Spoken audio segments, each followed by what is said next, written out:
My wife's having some surgery done today, so I'm sitting in here. I just had a Burger King double sausage with bacon on it on a croissant. They're really good. So here I am sitting thinking about things and stuff that's happened over the years. And every once in a while, Patricia would say, can't seem to go anywhere, where you end up talking with somebody about a cane. I said, it's just that I see someone that looks like it's a need. And she said some comments. She said, well, sometimes I'd like you to take and pay more attention to me. So I figured I don't want to take and intrude on the time we have together, which we've spent a lot of time together. So we're in this restaurant along the water in Myrtle Beach. And all of a sudden there are three women that came in that all were canes, were bent over. Patricia says to me, said, did you see those women?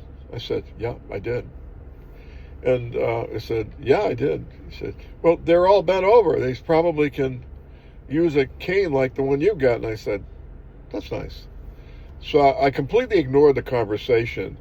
And finally I looked at her. She said, well, aren't you going to do something about it? I said, no. I said, I want to spend the quality time with you. I said, why don't you go over and talk to him? I said, you saw the concern you felt.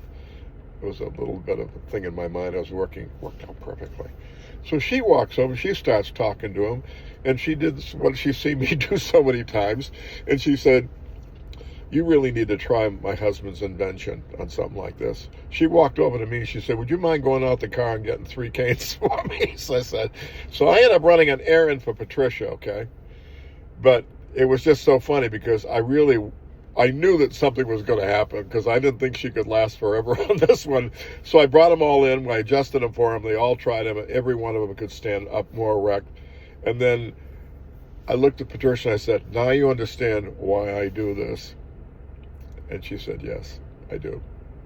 I knew she did. But until you actually feel this and do this for someone, like my son's done the same thing, my oldest son, or he's done a lot of things, giving, like, during the winter, a homeless guy his gloves, bringing him a piece of pizza when he was out with his wife, out for dinner.